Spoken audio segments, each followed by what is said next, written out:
Hey everybody, I'm Dr. Mark Whitfield, Assistant Director of Athletic Bands and Instructor of Low Brass here at North Carolina State University. And today I'm going to be going over the 2023 North Carolina Bandmasters Association All-State Honor Band Audition Repertoire for 11th and 12th grade. It's the Cavatine by Camille Saint-Saëns. Let's jump right into the solo.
As you prepare for your audition, it's important to keep a few things in mind.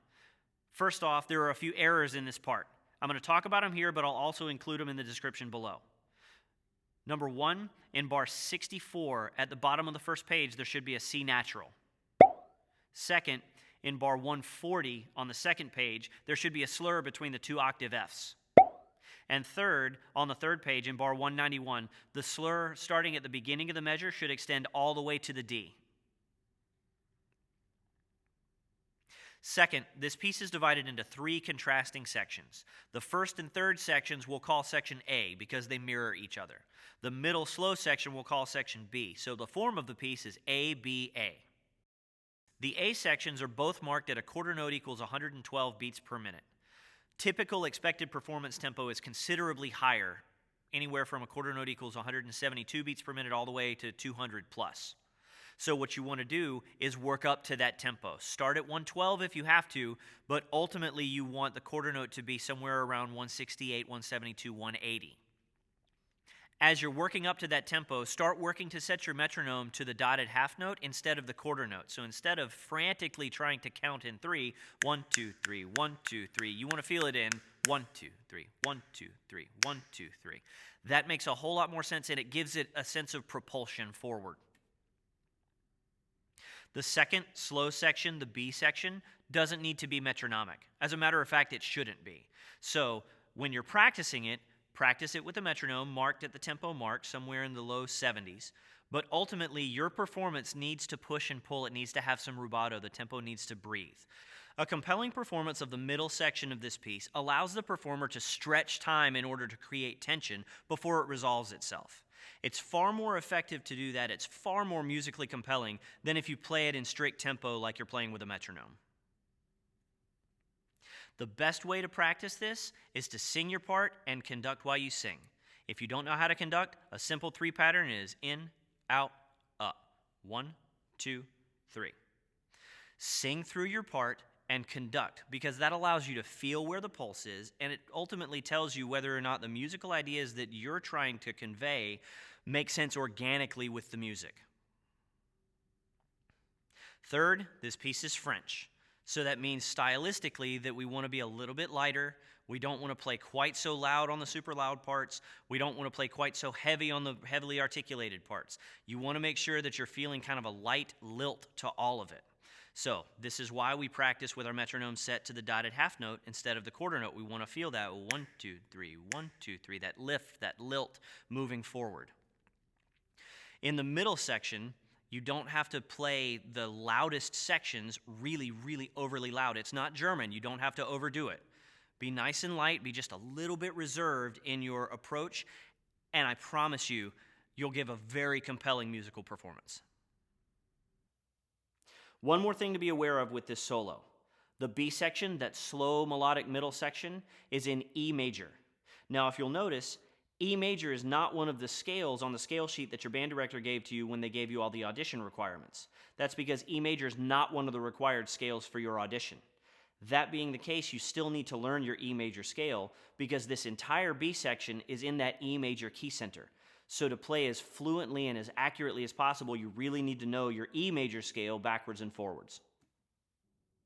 Once again, everybody, I'm Dr. Mark Whitfield. I hope this video has been helpful. If you have any questions, feel free to reach out to me on Instagram at jmarkwhitfield. I'm also going to leave my email address at the bottom of the screen and in the description below. Good luck on your auditions, and happy practicing.